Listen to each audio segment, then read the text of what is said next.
হরে কৃষ্ণ, নমস্কার। আজকে একটা ব্লগ ভিডিও শেয়ার করব, দেখতে থাকেন, ভালো লাগবে। এই তো সকাল সকাল স্নান করে বৃহস্পতিবারের পূজা শেষ করে তারপর ছেলে মেয়েকে নিয়ে চলে গেলাম ঢাকা মেরুলবাড্ডা নিমতলা মন্দিরে একনাম কীর্তন শুনতে। সবাই দেখতে থাকেন কীর্তন।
প্রথমে একটু কীর্তন শুনে তারপরে ছেলে মেয়েকে নিয়ে প্রসাদ নিলাম, আর প্রসাদ নিয়ে হাত ধুতে আসছিলাম। তো এখানে সবজি কাটাকাটি করতেছিল, রান্না করতেছিল, আর রান্না দুই জায়গায় করতেছিল দেখলাম, এই ভিতরেও রান্না করতেছিল। তো অনেক বড় জায়গায় নিয়ে মন্দিরটা।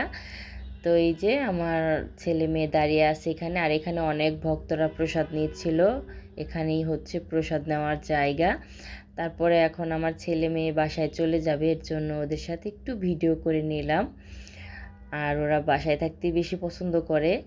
তো যাই হোক, এখন ওদের আমি রিক্সায় উঠিয়ে দিব, এর জন্য এই তো এখানে একটু ভিডিও করে নিলাম। আর আমার মামুনি এই যে আবার হাওয়ার মিঠাই কিনলো। তো সাদা হাওয়ার মিঠাইটা বেশি পছন্দ করে, রঙালাটা নেয় না। তারপরে ওদের রিক্সায় উঠিয়ে দিয়ে আমি আবার চলে আসলাম মন্দিরে কীর্তন শুনতে।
দেও দেও একটু দেও, একটা দেও।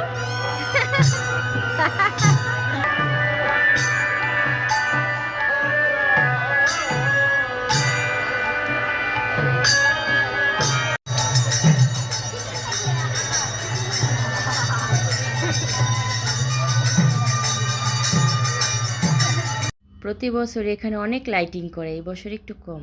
তো যাই হোক, কীর্তনটা থাকবে 5 দিন। 3 দিন হচ্ছে একনাম কীর্তন, 2 দিন অষ্টকালী। তো এখানে অনেক মেলা বসেছিল, খাবারের দোকান বসেছিল।